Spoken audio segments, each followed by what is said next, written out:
आपकी ये तस्वीर जो आपके साथ पड़ी हुई है, ये बड़ी आजकल वायरल है। इस तस्वीर का बैकग्राउंड क्या है? ये तस्वीर जो है, हम बाजावड़ में मजबूरी थी हमारी, हमने कुआट पहुंचना था और सारे रास्ते आपको पता है ट्रेवलिंग रोडों पे होती है। फिर मैं मकामी आदमी था नहीं, तो जान बचाने के चक्कर में कि हम छुप के निकल सके बाजावड़ से, तो गुलज़फ़र खान जो हमारे बड़े अर्दी लजीज मैंने हैं बाजावड़ से, वो भी मेरे साथ, हम गाड़ियाँ बदलते गए। तो एक गाड़ी में ट्रैवल करते करते पीछे पुलिस कर रही थी और आगे से भी गाड़ी आती थी, उससे भी हमें अंदेशा होता था कहीं पुलिस की गाड़ी ना निकले, और पीछे वाली लाइट क्योंकि अंधेरा था।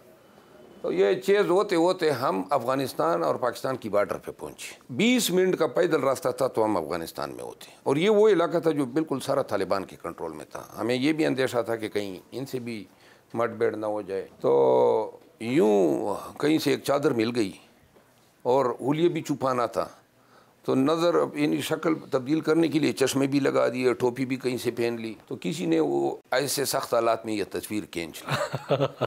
आपको आपके कायद की किस खूबी ने सबसे ज़्यादा मुतासर किया? जो मेरा कायद हैं, उनसे मई 2022 में मुलाकात हुई, तो चूँकि मेरी क्रिमिनल प्रैक्टिस बहुत अच्छी है और उन पर फौजदारी मुकदमात बनना शुरू हुए थे, तो मैं उनकी लीगल टीम का हिस्सा बना। जितना जो है उनके साथ इंटरेक्शन होता गया, तो तब मुझे उनके ख़वास का पता चला कि ये पंजगाना नमाजी है। और मैंने हमेशा हमारी बातचीत तहज्जुद के वक्त हुआ करती थी, क्योंकि ये तहज्जुद की नमाज़ पढ़ता था। उसमें इंटेलिजेंस की ज़हानत, मतानत, और जो दो खूबियाँ हम में कामन है, वो एग्रेसिव रहता है, वो नाक पे मक्खी बैठने नहीं देता है। और दूसरी जो खूबी हैं वो ये हैं कि खान साहब जो हैं वो, उसको बंदों की परख बहुत ज़्यादा है। अब पहले नहीं थी। एक दफ़ा अदालत में मैंने उनसे पूछा, मैंने कहा, अदालत में उस वक्त वो गिरफ़्तार नहीं हुए थे, तो मैंने कहा जनाब कुछ तकलीफ़, हम 8-8 घंटे अदालत में होते थे, तो मैंने कहा कुछ सीखा, कुछ आपको कुछ चेंज आई? उसने कहा जो 70 साल में जो गुजरी है ना, और इस 1 साल ने हमारी आंखें खोल दी है, ज़िंदगी का ये रुख तसव्वुर भी नहीं किया था। लेकिन अब जो मैं बात आपके ज़रिए पूरे पाकिस्तान को बताना चाहता हूँ, जेल में जाने वाला खान और बाहर निकलने वाला खान, ये दो मुख्तलिफ लोग होंगे। आप यकीन करें, लास्ट टाइम मैंने ये बात कही थी, खान साहब से मैंने पूछा कि किस तरह गुजर हो रही है जेल में, अडियाला में। उन्होंने कहा कि मेरा नाम लेके कहा कि जी नमाज तो ये पढ़ता है, और तिलावत और बातर्जमा अंग्रेज़ी की ट्रांसलेशन के साथ। उन्होंने कहा कि टाइम ये मिल गया कि अब जो है अल्लाह ताला से जो कुर्बत हैं वो मेरी मज़ीद बढ़ी है। इनका ये मज़हबी रुख बहुत कम लोग जानते हैं। तो ख़ान जो हैं अब वो टोटली डिफरेंट है। इंतहाई उसकी सोच में इन तलखियों ने ऐसी हकीकत भर दी है कि ये जब भी बाहर आएगा, PTI के लिए भी एक डिफरेंट लीडर है और पाकिस्तान के लिए भी एक मुख्तलिफ लीडर है। क्या ये सच है कि खान साहब जेल में बड़ी लग्जरी किस्म की लाइफ गुजार रहे हैं? जेल मैनुअल जिन्होंने पढ़ा है, वहाँ एक रूल है, कोई भी अवलाती या कैदी अपने खर्चे पे गोश्त भी खरीद सकता है, दूध भी खरीद सकता है, फ्रूट भी खरीद सकता है। ये हर पाकिस्तानी कर सकता है। हमने 87,000 रुपये उनके लिए अटक जेल में जमा किए थे। फिर जब यहाँ इब्तिदा में 30,000 जमा किए, फिर बकाया जो ज़रूरत होती एक तो, और वो भी वो आइटम्स आप ले सकते हैं जो मैनुअल में लिखे गए हैं। सब्ज़ी हैं, गोश्त हैं, दही है, खान दही का शौकीन है, तो शाद, तो लिहाजा ये मुर्ग़ मुसल्लम, ये इतने देखें वो ना मतलब ये है कि ऐसी खुराकों की इजाज़त हैं जो जिनकी तशहीर की जा रही है, जो लिमिटेड डिस्क्राइब्ड फूड आइटम्स हैं या मील्स हैं, वो हम अपने पैसे दे के ख़रीद के स्टेट को देते हैं, जेल को देते हैं, हुकूमत को देते हैं, और उनसे हम अपनी, और वो जेल सुपरडेंट की ज़िम्मेदारी है कि वो अपने सिक्योरिटी में ख़ुद इसको बाय करें और पकाएं। ख़ान के कैदोबंद की जो सऊबतें अगर मैंने आपको बता दी कि किन किन हालात से वो गुजरा है, तो रोंगटे खड़े हो जाए पाकिस्तानियों के। इब्तिदाई 2 रातें इसने बिल्कुल जब अटक जेल में लेके गए ना,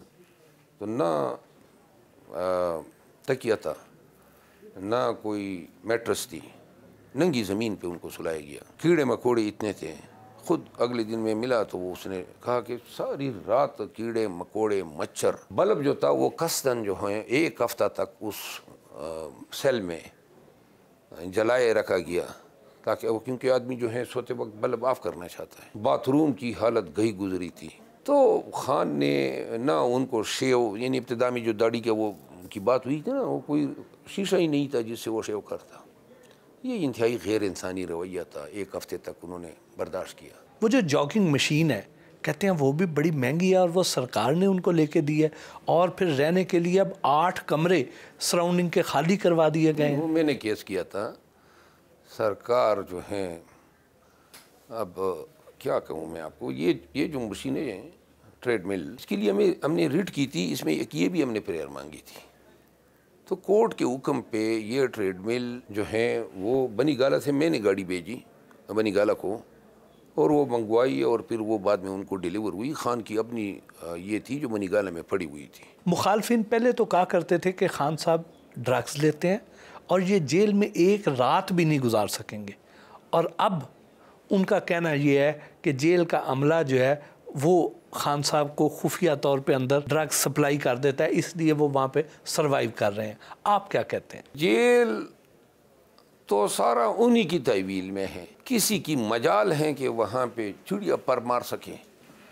मैं आपको बता दूँ, आपकी बात ये दुरुस्त है कि बड़ी तवक्कुआत थी कि जी ये ड्रग एडिक्शन की वजह से जो है ये घुटने टेक। जब 1 हफ्ता गुजर गया तो इनको शक पड़ गया कि कहीं जेल वाले कुछ ना प्रोवाइड कर रहे हो, तो जेल वालों पे नज़र हुई, अमले तब्दील हो गए। दूसरी फिर किसी ने मशवरा दिया कि जी इनके आप यूरिन और ब्लड के टेस्ट लें, अगर इसने 1 हफ्ते में, 10 दिन में, महीने में, 2 महीने, 3 महीने में कोई ड्रग दी है तो वो रिफ्लेक्ट हो जाएगा। तो इसका नाम तब्दील करके, खान साहब का नाम तब्दील करके किसी और फर्जी नाम से इनका यूरिन और इनके ब्लड सैंपल लिए गए। जब रिज़ल्ट आया तो 9 महीने जो है कोकेन रिफ्लेक्ट करती हैं ब्लड में। अगर 9 महीने कबल भी ली होती ना तो वो रिफ्लेक्ट हो जाती। वो पता चला कि ना यूरिन में है ना ब्लड में है, ये कोई ड्रग यूज़ ही नहीं करता है। तब जो है सबसे बड़ी मायूसी ये हुई है। इस वक्त बाकी सियासतदानों की निस्बत वकला कम्युनिटी खान साहब के ज़्यादा करीब है, तो क्या इन इलेक्शंस में आम सियासतदानों की बजाय वकला को ज़्यादा टिकट्स देने का इम्कान है?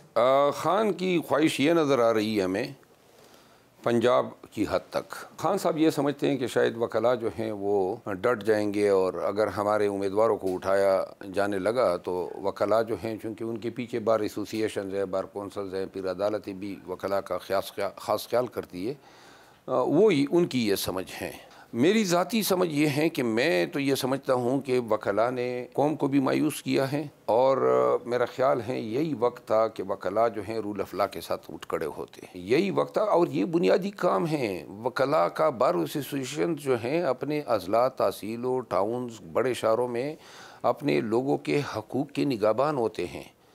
किस तरह जो है पूरे मुल्क में लोगों के हकूक़ के साथ खिलवाड़ खेला गया, लेकिन बार जो हैं वो अपना रिवायती तारीख़ी किरदार अदा न कर सके। अगर बारें लोगों के हकूक़ के लिए खड़ी होती, मजाल हैं कि लोग अगवा होते, लोग घरों से उठाए जाते, इतनी फिस्ताइत होती। खान साहब ने गौहर खान साहब को इस ओहदे के लिए क्यों चुना?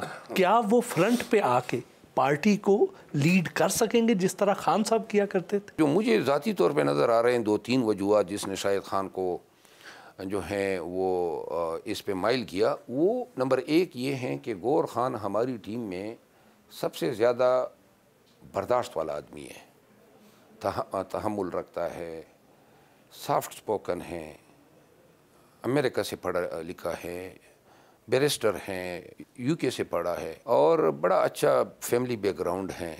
खान के साथ बहुत इंटरेक्शन इनकी हुई बातचीत में। लेकिन अमली तौर पे जिस तरह ग्राउंड में आप नज़र आते हैं, जिस तरह लोगों को चार्ज कर रहे हैं, क्राउड को, जिस तरह वोटर को बाहर निकाल रहे हैं, गौहर खान साहब तो हमें ऑन ग्राउंड कहीं नज़र नहीं आते।